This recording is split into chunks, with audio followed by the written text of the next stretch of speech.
This week on Big Red's Cooking, we do a bacon wrapped stuffed chicken breast.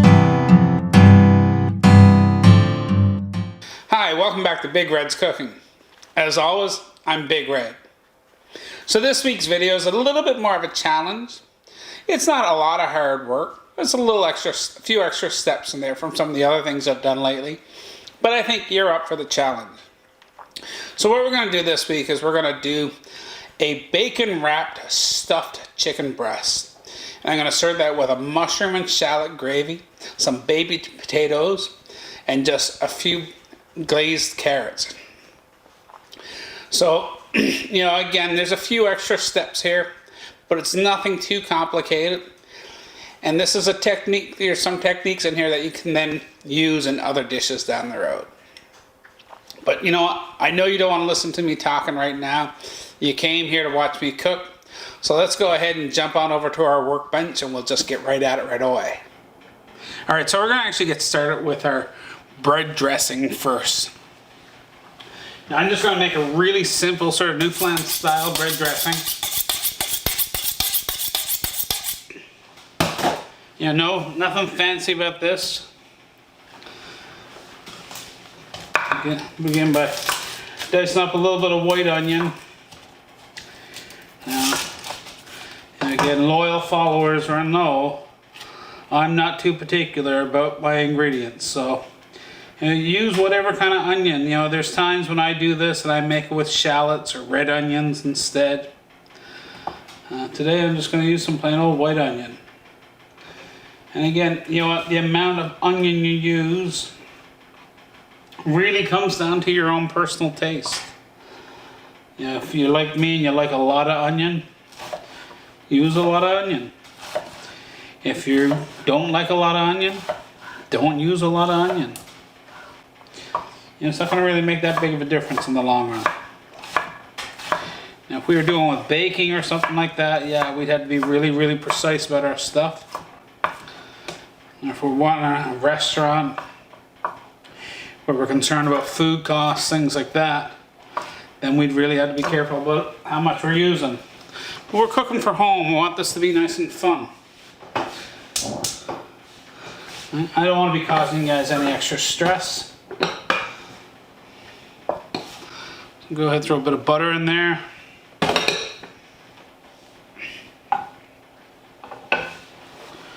And go ahead and throw my onions right on in here.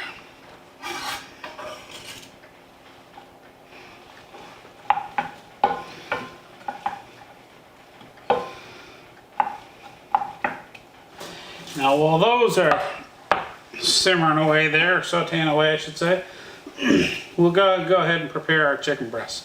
So again, this is just a plain old-fashioned boneless, skinless chicken breast. And what we're going to do is we're going to do what we refer to as butterflying. So basically I'm going to just slice into it and fold it open. And I'm just sort of going right to about the halfway point.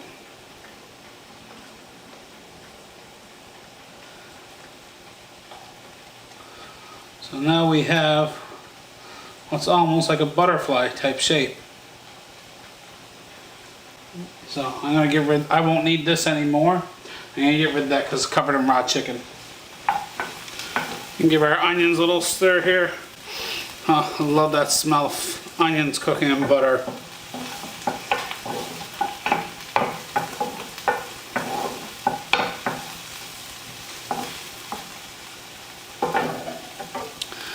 Alright, so in the meantime, what I'm going to do here is I'm just going to give this chicken breast a little pound. Now I'm going to use the flat side of my meat hammer. I don't want to be using the rough side.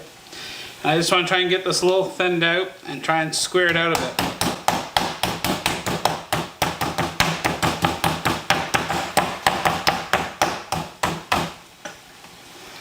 Alright, and again, we'll get rid of this right away.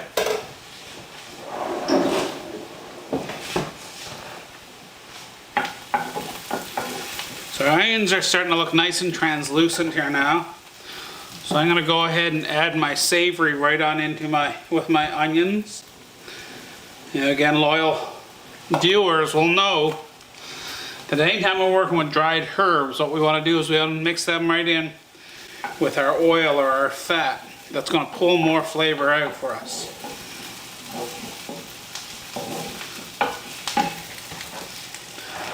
Put that to the side. Take our breadcrumbs, throw that right down there. Now I like to cook my breadcrumbs for a few minutes. I don't want that really sort of raw bread taste. And this is a really quick cooking dish. So I want this dressing really to be ready to eat when it goes in to the chicken breast itself. Oh, smell that savory and those onions. It's absolutely wonderful. Now again, if you don't have savory, or if you're, you don't know what I'm talking about, maybe you're not here in Newfoundland, really any fresh herb would work for this. A bit of thyme, a bit of oregano, even a bit of rosemary. Go with your favorite.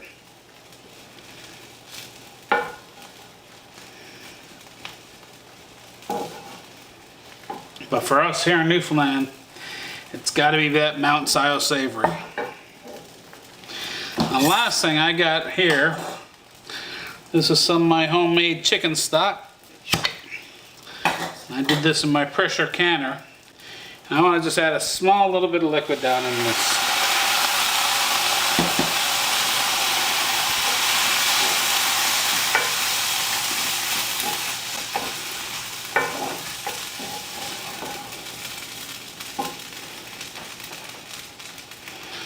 I'm going to go ahead and just put this right back in this bowl here.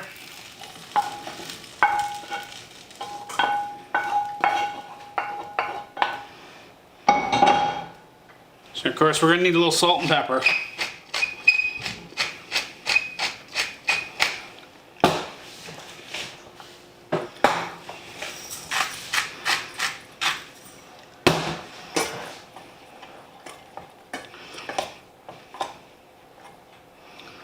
Just get this quick taste.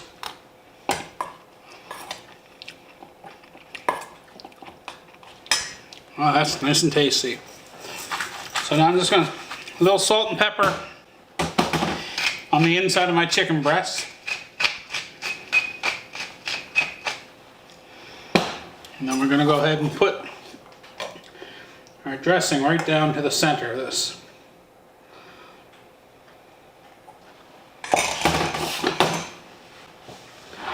What we're going to do is we're just going to fold this right on over. We're basically trying to create a little tube here. Right? And if it's broken up a little bit, that's okay.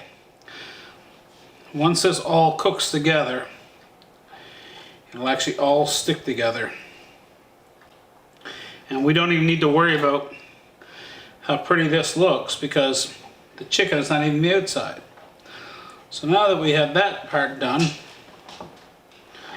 what we want to do is we're going to wrap this in bacon. I'll just start with a single strip. I'm just going to lay that right there. I'll put it here. You pretty much just want to get this at the end, so it's just that little bit left over. And now we're just going to wrap this around. And basically what you're trying to do is have it so that your bacon is just overlapping. And that's where I like to roll it because I find it's much easier to control.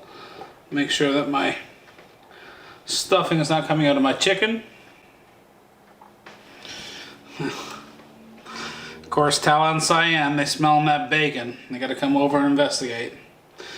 And right where that one strip blade finished off, I'm just going to start another strip.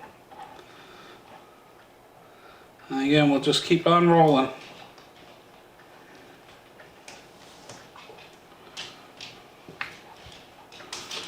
And again, feel free to use as much or as little bacon as you want. You want to make sure you get one full layer for sure.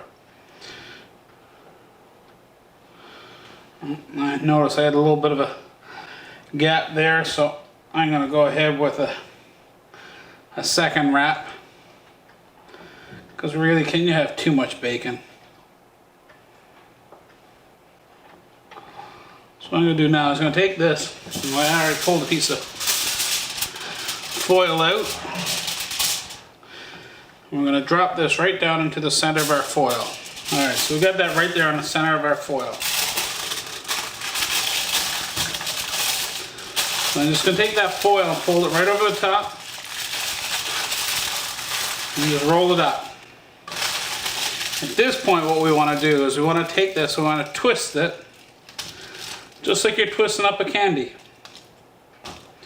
I'm going to create that log shape.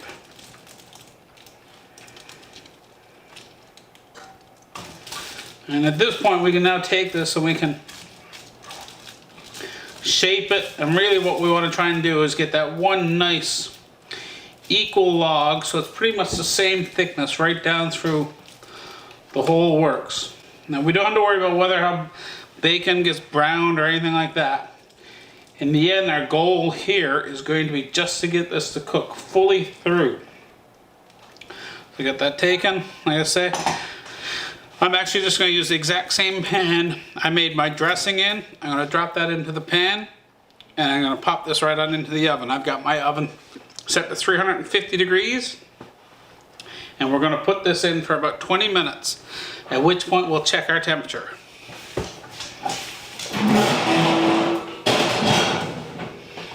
So in the meantime, I'm going to get a little cleanup done and then we'll get started at our vegetables. Alright, so I've done some cleanup, got rid of all the stuff with the raw chicken, things like that. I can smell my chicken cooking nicely in there. And I inadvertently realized, I just thought about, I said 20 minutes. This is going to need about 30 minutes in the oven. So I've got some lovely little baby potatoes here. I'm just going to go ahead and throw these onto a simmer. And I'm just going to do a really simple meal for myself this evening. So I thought I'd just do some carrot.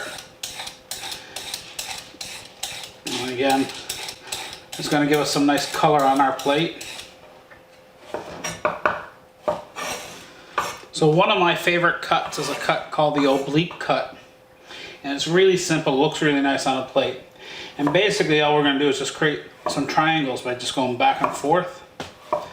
And what we're really trying to do is get pieces that are somewhat close to the same size, so they all cook at about the same amount of time. And there you go, one carrot, perfect for one plate. Go ahead and throw that in the pot. I'll give that a bit of water and get that simmering. Alright, so we got our potatoes going, we got our carrots going, our chicken's going in the oven nicely. Thought I'd make a little sauce to go along with this. So I'm just going to do a really simple sort of mushroom gravy. So I have some shallots here. I love shallots, especially in sauces. I just find they have that really nice, they give you that onion flavor you're looking for, but there's a little bit more complexity to them. They're a little sweeter, they're a little nuttier. They're definitely not as bitter as a sort of a standard white onion. So I'm just going to go ahead and cut these into a basic julienne. Cut them lengthwise.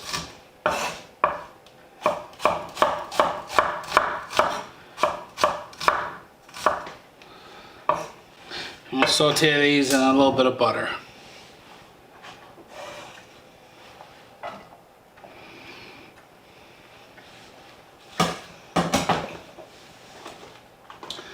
I'm just going to take a couple of white button mushrooms. I'll give these a quick rinse.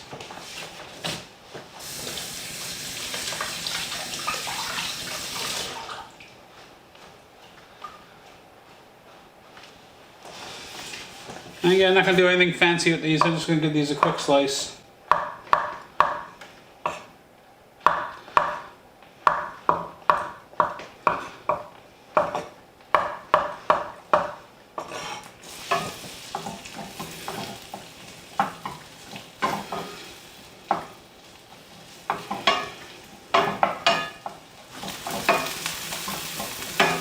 So our shallots are coming along nicely here, so I'm going to go ahead and throw these mushrooms right in on top.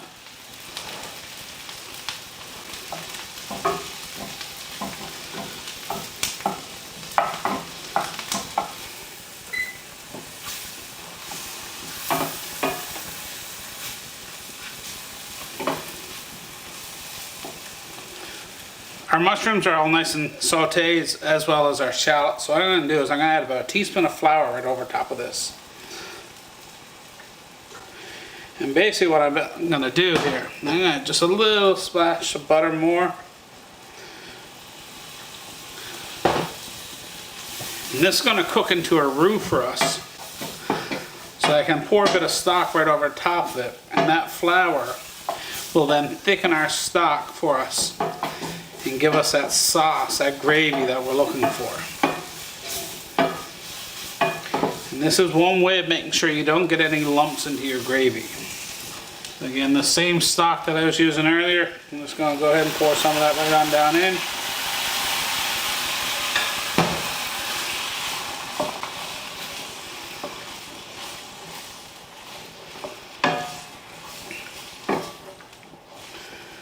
Get that little stir.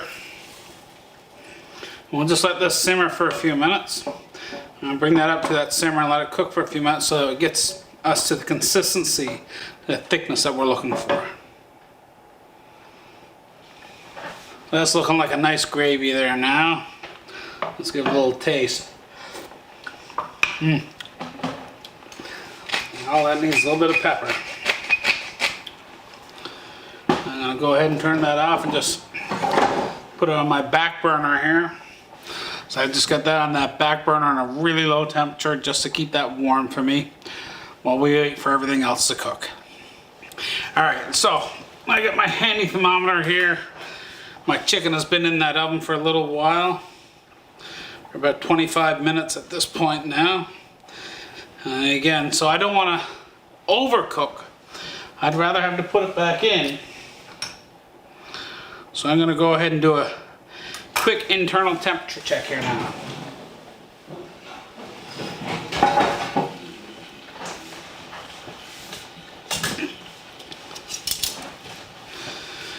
So what I'm going to do is I'm just going to push this right straight down through to the center. And it's almost there. I think it needs about another 2 or 3 minutes.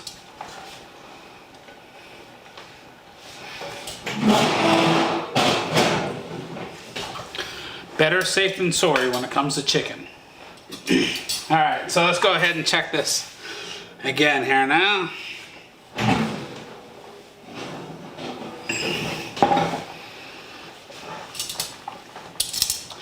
And see there's some stuff that's drained out from the bacon into the pan. That's just going to give us lots of extra flavor. Perfect. Okay, so now here's the little bit of the challenge. Now foil itself doesn't really retain a lot of heat.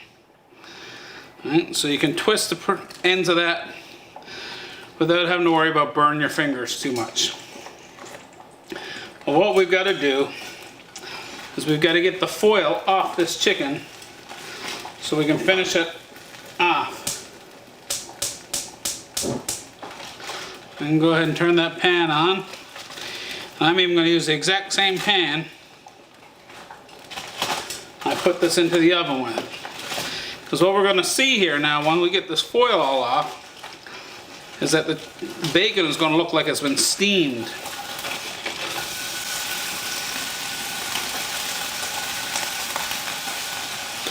So what we're having to do here now is to basically brown off this bacon and give it that nice sort of crispy bacon look that we like. Alright, so I'm going to go ahead and check my carrots.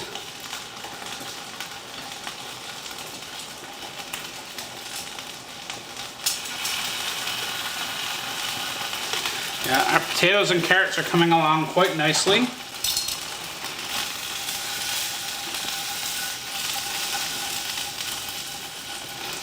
So really all we're doing, and say now you can go ahead and do these in separate pans.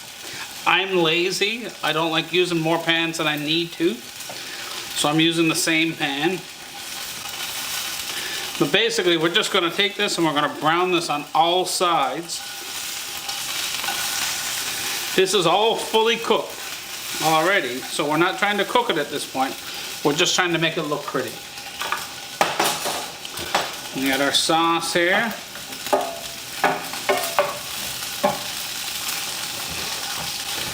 I got a bit of fresh parsley here. I'm just going to take this, chop this up.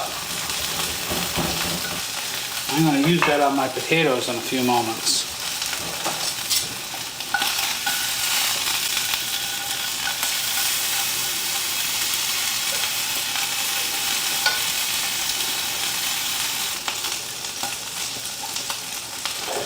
Alright, so our carrots are all done, so I'm going to go ahead and give these a drain. And a little butter onto the carrots never hurts.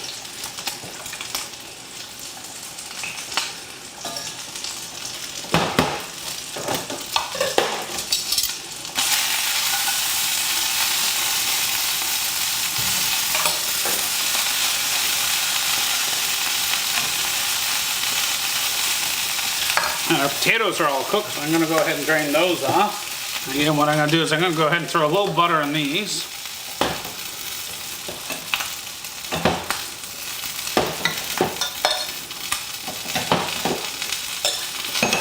And a little bit of our chopped parsley.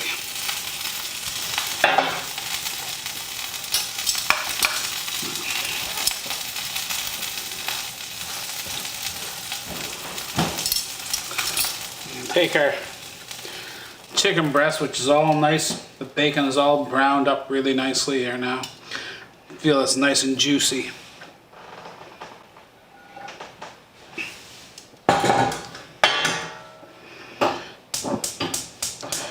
I'm just gonna, while I slice this up, I'm gonna let these potatoes just cook for a little bit in that butter and that parsley.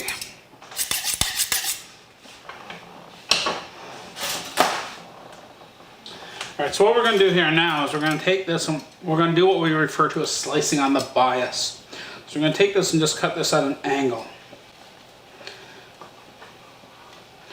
And basically we're going to go for about sort of inch wide pieces. And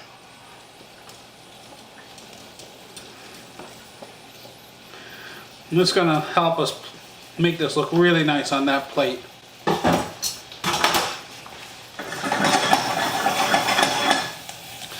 Just take those potatoes and give them a little toss around with that butter and that parsley. So I'm going to put a bit of my sauce right down to my plate itself.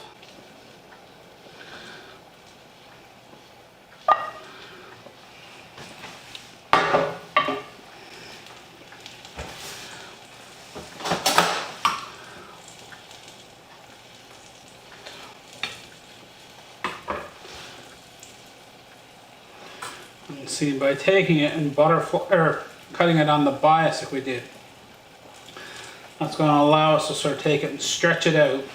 So now we can see the inside of that. We can see that lovely stuffing. We can see that white of that chicken. I'm just going to take my potatoes, I'm going to put that to one side of the plate.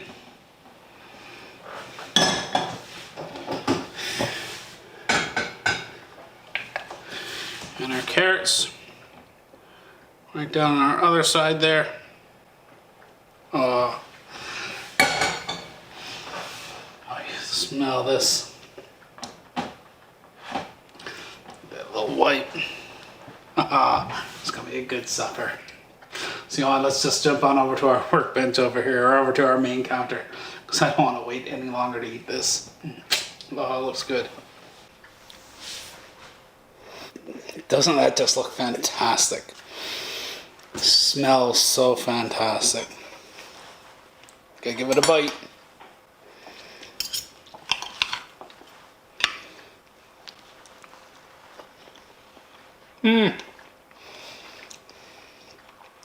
Oh. They say bacon makes everything taste better. It sure does for this dish. So again, this one's a little bit more work, but it's so worth it. And it's the type of thing where you could really have this done up well ahead of time. So you could have everything sitting there wrapped in foil, sitting in your fridge. You could do that really the night before if you want it. So if you're having a bunch of people over for dinner, you could have all these ready to go, sitting in the fridge, and then just sort of have to pop them into the oven. and then brown them off afterwards. So, you know, it's a little bit more adventurous, but you all have lots of time on your hands right now, so why not take the time to try something a little bit different? You might really enjoy it.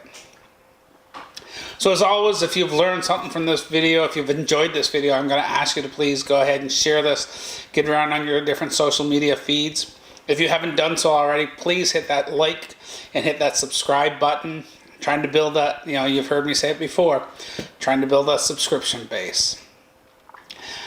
Keep coming back. We're coming into the spring season here now. I've got some great videos planned. I'm just waiting for some stuff to pop up out of the ground.